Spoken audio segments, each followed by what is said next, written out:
لبيك اللهم لبيك لبيك لا شريك لك لبيك إن الحمد والنعمة لك والملك لا شريك لك. Setiap sejarah yang terkait dengan haji ini tidak lepas dari nama besar Nabi sekaligus Rasul Ulul Azmi yang bernama Ibrahim. Tidak semua julukan Ulul Azmi ini disematkan pada Nabi dan Rasul.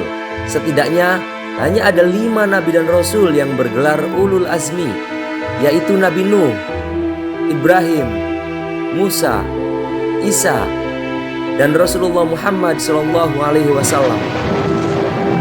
Ulul Azmi ini adalah gelar Nabi yang istimewa yang diberikan kepada para Rasul yang memiliki kedudukan khusus karena mempunyai keteguhan hati, ketabahan, dan kesabaran yang luar biasa dalam menghadapi berbagai ujian.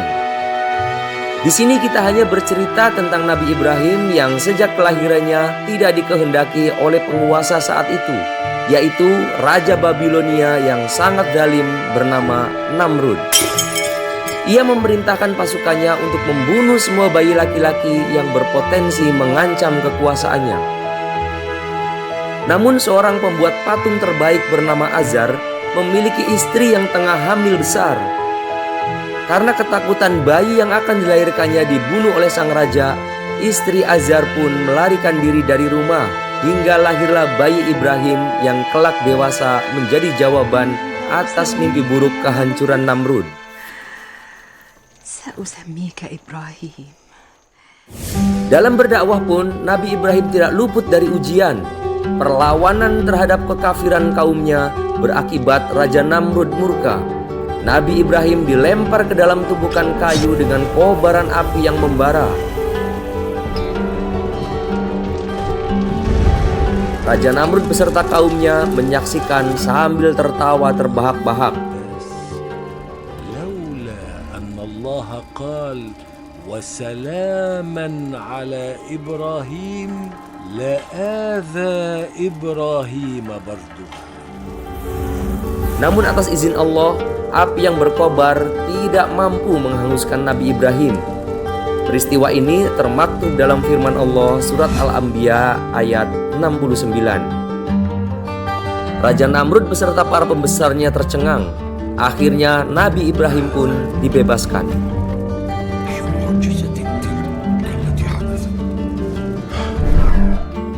Ujian Nabi Ibrahim tidak hanya datang dari luar, tapi dari dalam keluarganya sendiri, yakni hingga di usianya yang senja tidak kunjung dikaruniai keturunan. Padahal setiap saat beliau tidak pernah berhenti berdoa agar diberi keturunan yang saleh.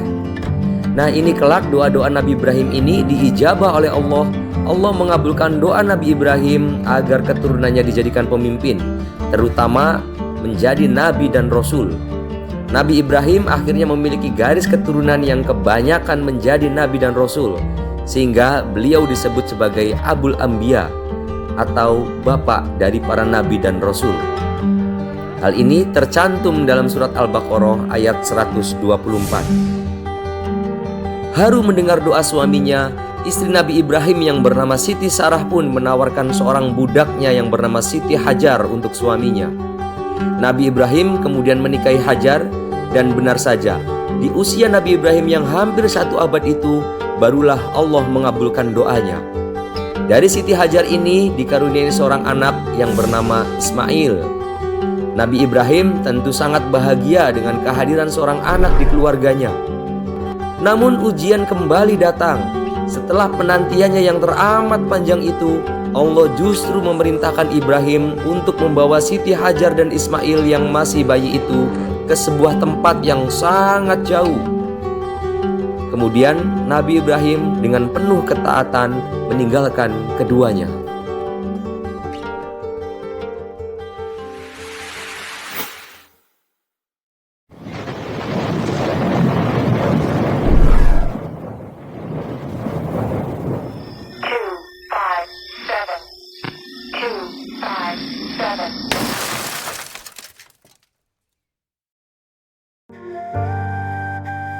Di kisah Dikisahkan jauh sebelum pembangunan Ka'bah, atas perintah Allah, Nabi Ibrahim membawa istrinya, Siti Hajar, dan bayi laki-lakinya yang bernama Ismail di sebuah lembah yang tandus dan sepi dari pemukiman penduduk.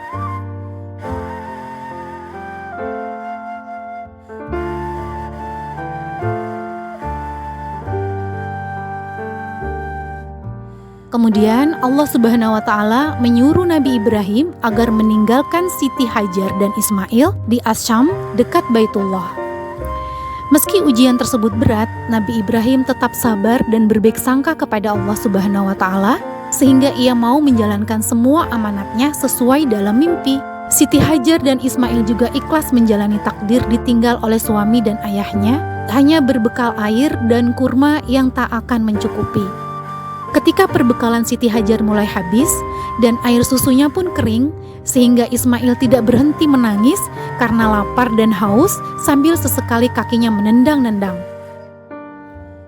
Siti Hajar pun segera mencari pertolongan. Ia berlari kecil di atas Bukit Syafa dan mendaki di Bukit Marwah dengan tujuan mencari bantuan. Setelah bolak-balik berlari dari Bukit Syafa ke Marwah sebanyak 7 kali, sampai akhirnya ia mendengar seperti ada suara air mengalir di bawah hentakan kaki putranya Ismail.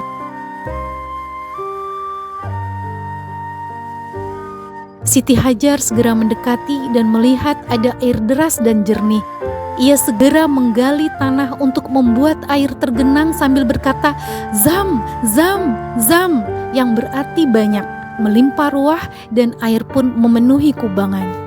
Sumber mata air Zam-Zam itulah yang menjadi bukti pertolongan Allah Subhanahu wa Ta'ala kepada Siti Hajar dan Nabi Ismail. Sementara berlarinya Siti Hajar dari Bukit Safa dan Marwah inilah yang menjadi sejarah dari ritual sa'i. Rabbi aufir, warham, wa'fu, wa takarram, wa tajawaz, amma ta'lam, innaka ta'lam, ma la na'lam. Akhir kisah, selepas Nabi Ibrahim dan Nabi Ismail berpulang, ribuan tahun setelahnya, air Zam-Zam tidak pernah kering. Tawaf dan sa'i menjadi ritual ibadah. Dan Ka'bah selalu menjadi pusat ibadah bagi umat muslim sedunia.